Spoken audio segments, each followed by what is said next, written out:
لعزها لم يزد الله إلا ذلا ومن تزوجها لمالها لم يزد الله إلا فقرا إلى آخرة او كما قال علیہ الصلوۃ والسلام۔ بیٹے کا جنم ہو تو یہ کہتے ہیں فخر سے، ارے بیٹے کا جنم ہو تو یہ کہتے ہیں فخر سے 2 لاکھ کا ٹکٹ ہے یہ بچہ جہیز کا۔ صدر محترم اور گرامی قدر سامعین کرام، اس وقت میرا موضوع سخن ہمارے معاشرے کا وہ ناسور ہے جس نے زندگی کی بنیاد کو ہلا کر رکھ دیا ہے،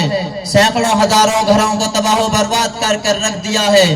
اور کتنے ہی جذبات کو مسل کر رکھ دیا ہے۔ یہ وہ بیماری ہے جسے آپ جہیز کے نام سے یاد کرتے ہیں۔ میں نے خطبے کے بعد ایک حدیث شریف پڑھی ہے، اس میں حضور اکرم صلی اللہ علیہ وسلم کا پاک ارشاد ہے کہ جو شخص عزت حاصل کرنے کے لیے شادی کرے گا تو رب ذوالجلال ایسے شخص کو ذلت کے سوا کچھ نہ دیں گے، اور جو شخص مال کے لالچ میں شادی کرے گا تو اس کو فقر و فاقہ اور تنگ دستی کے سوا کچھ نصیب نہ ہوگا۔ اسلام کے پاسبانوں،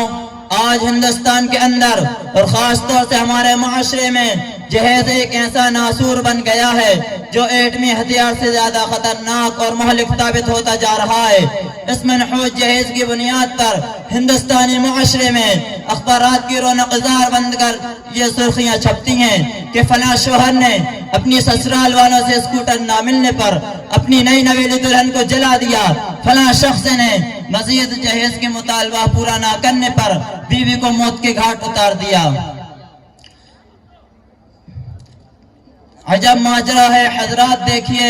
ارے عجب ماجرا ہے حضرات دیکھیے، داماد مانگتا ہے خیرات دیکھیے۔ پیارے دوستو، اخبارات کی یہ سرخیاں ابھی غیر قوموں کے بارے میں نظر آتی تھیں، مگر افسوس صد افسوس رفتہ رفتہ ہمارے اسلامی معاشرے کے اندر بھی یہ وبا پھیل چکی ہے۔ آج اخبارات کے اندر جہیز کے لیے بھیٹ چڑھنے والی کہیں فاطمہ، کہیں رضیہ تو کہیں شبنم و فرزانہ اسلامی شریعت کے نام لیواؤں سے یہ پکار کر کہہ رہی ہیں کاش ہماری اسلامی شریعت کتابوں اور وعظوں کے بجائے عمل میں آ جاتی۔ پیارے دوستوں اور اسلام کے نوجوانوں، عورت رب ذوالجلال کی جانب سے عطا کردہ ہوا حسین تحفہ ہے جس نے انسانی زندگی کو رعنائی بخشی۔ اسی عورت کے دم سے نظاروں میں خوبصورتی پیدا ہوئی، اسی معصوم کلی نے حضرت آدم علیہ السلام کی زندگی سے خوف و وحشت کو دور کیا۔ مگر ان تمام باتوں کے باوجود ظلم و ستم کی تاریخ شاہد ہے کہ اس دار فانی میں جتنے مظالم برپا ہوئے ہیں ان میں زیادہ تر صنف نازک ہی پر کیے گئے ہیں۔ اس بے رحم سماج نے عورت کو جس نظر سے دیکھا ہے وہ نہایت قابل مذمت ہے۔ تاریخ عالم ان دردناک واقعات سے بھری پڑی ہے۔ کبھی حضرت مریم علیہ السلام کو دنیا والوں نے متہم کر کے جنگلوں کی خاک چھاننے پر مجبور کیا، تو کبھی نمرود نے اپنی بیٹی کو ایمان لانے کی پاداش میں آگ میں ڈالا، تو کبھی عرب کے جاہل معاشرے نے لڑکیوں کی پیدائش کو اس قدر منحوس تصور کیا کہ پیدا ہوتے ہی زندہ درکور کر دیا۔ محترم حضرات، آج بھی ان معصوم دوشیزوں پر ظلم ستم کے پہاڑ توڑے جا رہے ہیں۔ جبر و تشدد کی خاردار جھاڑیاں ان کی راہ میں حائل ہیں۔ غریب گھرانے کی بچیوں پر خدا کی زمین وسعت اور کشادگی کے باوجود تنگ ہو رہی ہے۔ ساری دنیا پر یہ بات روز روشن کی طرح حیا ہے کہ جس گھر میں لڑکی جوانی کی دہلیز پر قدم رکھتی ہے اسی وقت سے والدین کی نیند حرام ہو جاتی ہیں۔ زندگی کا ہر لمحہ سانپ بن کر ڈسنے لگتا ہے۔ ایک طرف لڑکی کی اٹھتی ہوئی جوانی ہوتی ہے تو دوسری طرف جنسی بھیڑی کی اٹھتی ہوئی نگاہیں ہوتی ہیں، تو تیسری طرف پڑوسیوں کی شامی غویاں ہوتی ہیں۔ والدین اس گلاب کے پھول کو سجانے کے لیے جب کسی غلطان لڑکے کی تلاش کرتے ہیں تو جہیز کے مطالبات ان کے ارادوں کو وہیں مسمار کر دیتے ہیں۔ کانپتے ہونٹوں کی فریاد بک جاتی ہے،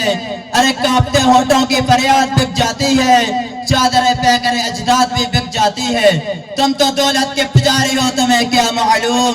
ارے تم تو دولت کے پجاری ہو، تمہیں کیا معلوم، فاقہ پڑھتے ہیں تو اولاد بھی بک جاتی ہے، فاقہ پڑھتے ہیں تو اولاد بھی بک جاتی ہے۔ ارے جہیز کے بھیک مانگو، کان کھول کر سن لو، ذرا دیکھو سید الانبیاء تاجدار مدینہ احمد مجتبی محمد صلی اللہ علیہ وسلم کی پیاری اور لاڈلی بیٹی حضرت فاطمہ رضی اللہ عنہا کا عقد مسنون کس انداز سے ہوتا ہے کہ جسم پر جو چادر ہے اس میں 16 پیمد لگے ہوئے ہیں، اور بنت رسول اللہ ہونے کے باوجود پیادہ پا شیر خدا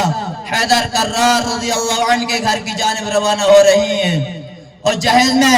ایک بستر، ایک چکی، ایک تکیہ، 2 مٹکے پر مشتمل مختصر سا سامان علی مرتضی رضی اللہ عنہ کو پیش کیا جا رہا ہے۔ آج ہم یہ کہتے ہیں کہ ہمارا بیٹا ڈاکٹر ہے، ہمارا بیٹا انجینئر ہے، ہمارا بیٹا پائلٹ ہے، ہمارا بیٹا گریجویٹ ہے، ہمارا بیٹا ٹیلی فون آپریٹر ہے، ہمارا بیٹا سعودی عرب میں رہتا ہے، اس لیے جہیز میں جہاز چاہیے۔ ارے اولاد پیدا کر کے جہیز کی تمنا کرنے والوں، کان کھول کر سن لو، اگر تمہارا بیٹا ڈاکٹر ہے تو حضرت علی رضی اللہ تعالی عنہ امیر المؤمنین تھے، اگر تمہارا بیٹا انجینئر ہے تو حضرت علی رضی اللہ تعالی عنہ مجاہد تھے، اگر تمہارا بیٹا پائلٹ ہے تو حضرت علی رضی اللہ تعالی عنہ فاتح خلیفہ رسول صلی اللہ علیہ وسلم تھے، اگر تمہارا بیٹا گریجویٹ ہے تو حضرت علی رضی اللہ تعالی عنہ فاتح خیبر تھے، اگر تمہارا بیٹا ٹیلی فون آپریٹر ہے تو حضرت علی اسد اللہ الجبار تھے، اگر تمہارا بیٹا پیکر سیاست ہے تو حضرت علی رضی اللہ تعالی عنہ پیکر ولایت تھے۔ حضرات آئیے ہم سب مل کر اس بات کا عہد کریں کہ اس جہیز جیسی ملعون رسم کو دنیا سے مٹا کر ہی دم لیں گے۔ یہ سنگ گرا جو حائل ہیں، ارے یہ سنگ گرا جو حائل ہیں، رستے سے ہٹا کر دم لیں گے۔ ہم پھول بھی ہیں تلوار بھی ہیں، ہم پھول بھی ہیں تلوار بھی ہیں، باطل کو مٹا کر دم لیں گے۔ وما علینا الا البلاغ۔